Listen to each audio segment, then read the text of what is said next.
இனிய நண்பர்களே, அன்பான வணக்கங்கள்.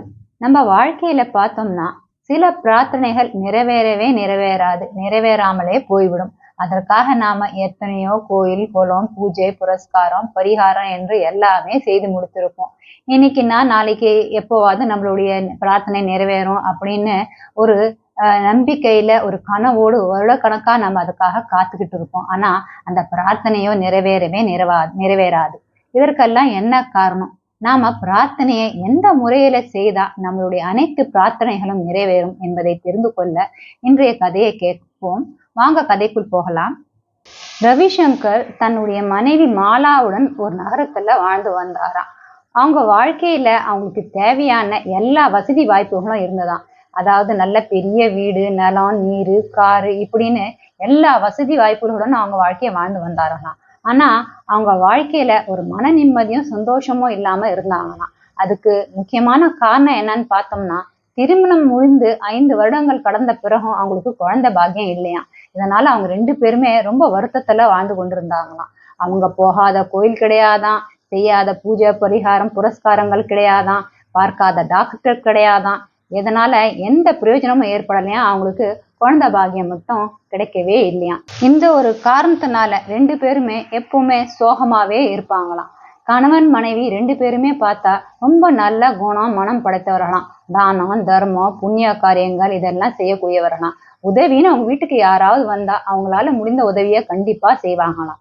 இது போன்ற நல்ல தூய மனமும் நல்ல குணமும் இருந்தவர்களாக இருந்தாலும் அவங்க வாழ்க்கையில ஏற்பட்ட இந்த சோதனைக்கு ஒரு தீர்வே ஏற்படலையாம். இதேதான் அவங்களுடைய உறவினர்களும் நண்பர்களும் பேசிக்கொள்வார்களாம். இவ்வளவு நல்ல தம்பதியர்களா இருக்கிறாங்க, யாருக்கும் இவங்க இந்த வாழ்க்கையில கெடுதலே நினைத்தது கிடையாது, இருந்தாலும் இவங்களுக்கு ஏன் இவ்வளவு பெரிய ஒரு சோதனை ஏற்படணும் அப்படின்னு பேசிக்குவாங்களாம். ஒரு நாள் ரவிசங்கர் தன்னுடைய நெருங்கிய நண்பருடன் பேசி கொண்டிருந்தாராம்.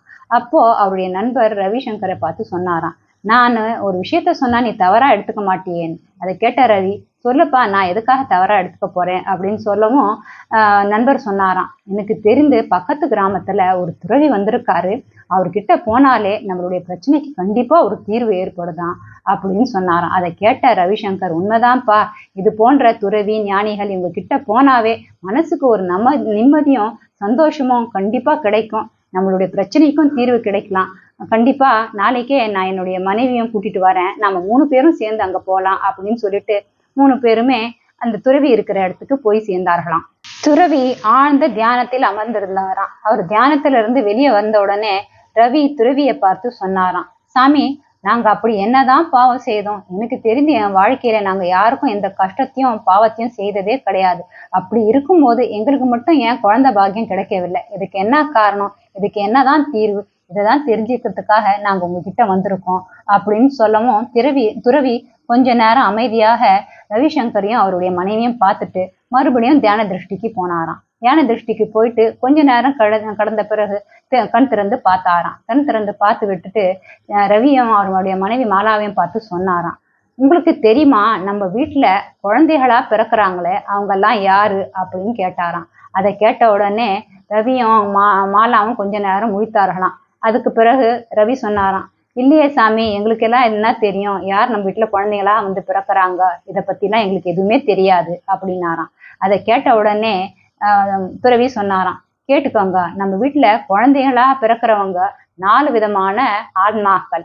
அதுல முதல் ஆன்மா யாருன்னு பார்த்தா கடன் வசூலிக்கும் குழந்தை. அதாவது முன் ஜென்மத்துல யாருக்கிட்டையாவது கடனோ பணமோ வாங்கிட்டு நம்ம அவங்கள ஏமாத்தி விட்டோம்னா கண்டிப்பா அவங்க இந்த ஜென்மத்துல நமக்கு குழந்தைகளா பிறந்து, அதுவும் பிறக்கும் போதே அவங்களுக்கு ஊனம் இருக்கலாம், இல்ல உடல்ல எதனா உபாதைகள் வியாதிகளுடன் பிறக்கலாம். பிறந்த பிறகு அவங்களால நமக்கு செலவு மேல செலவு தான் வந்துகிட்டு இருக்கும். வாழ்க்கையில நிம்மதியும் சந்தோஷத்தையும் நம்ம இழந்து விடுவோம். அவங்களுடைய கணக்கு தீர்ற வரைக்கும், வட்டி முதலா நம்ம கிட்ட வசூல் செய்யற வரைக்கும் அவங்க நம்ம கிட்ட குழந்தைகளா இருப்பாங்க. கணக்கு முடிந்த உடனே அந்த குழந்தை இறந்து விடும், நம்மளை விட்டு பிரிந்து விடும். 2வது பார்த்தோம்னா எதிரி குழந்தை. அதாவது முன் ஜென்மத்துல நமக்கு பரம எதிரிகளாக இருந்தவங்க கூட இந்த ஜென்மத்துல நமக்கு குழந்தைகளாக பிறப்பாங்க. அந்த மாதிரி பிறப்பவர்கள் நம்ம பேசுறத ஒரு நாளும் கேட்க மாட்டாங்க, நம் சொல்படி நடக்க மாட்டாங்க, எதிர்வாதம் பண்ணுவாங்க, தவறான வார்த்தைகளையோ நம்மளை நோகடிக்கிற மாதிரியோ நமக்கு கஷ்டம் கொடுக்குற மாதிரியோ வாழ்க்கையில நடந்து கொள்வார்கள். அதுதான் எதிரி குழந்தைன்னு சொல்லுவாங்க. 3வதா பார்த்தோம்னா நடுநிலை குழந்தைகள். அதாவது அவங்க பிறந்ததுனால பெரிய அளவுக்கு நமக்கு ஏதோ சுகத்தையும் துக்கத்தையும் கொடுக்க மாட்டாங்க, வளர்ந்த பிறகு நம்மை விட்டு பிரிந்து போய்விடுவார்கள். 4வதா பார்த்தோம்னா சேவை செய்யும் குழந்தைகள். அதாவது முன் ஜென்மத்துல நாம நல்ல காரியங்கள் செய்து மத்தவங்களுக்கு உதவியும் நல்லதையும் செய்திருந்தோம்னா அந்த மாதிரி ஆன்மாக்கள் நம்ம வீட்டுல குழந்தைகளா பிறக்கும் போது கண்டிப்பா அவங்க நமக்கு சுகத்தை கொடுப்பாங்க, சந்தோஷத்தை கொடுப்பாங்க. கடைசி வரைக்கும் நமக்கு சேவைகளை செய்து நம்மள ரொம்ப அன்போட பார்த்து கொள்வாங்க. இப்படிப்பட்டதான் 4 விதமான குழந்தைகள் நம்ம வீட்டுல வந்து பிறக்கும். அப்படி இருக்கும்போது உங்களுடைய வாழ்க்கை வரலாறுல நான் தியான திருஷ்டியில பார்த்த போது எனக்கு என்ன தெரிஞ்சதுன்னா, உங்களுடைய வாழ்க்கையில குழந்தையா பிறக்க போறது முதலாவது ரகம். அதாவது கடன் வசூலிக்கும் குழந்தை. அதாவது அந்த குழந்தை பிறக்கும் போதோ அதுக்கு ஏதாவது ஊனம் இருக்கலாம், உடல்ல பலவிதமான வியாதிகள் இருக்கலாம். அது உங்களுக்கு செலவு மேல செலவு கொடுக்கும். அதோடைய கணக்கு முடிந்த உடனே கண்டிப்பா அந்த குழந்தை இறந்து விடும்.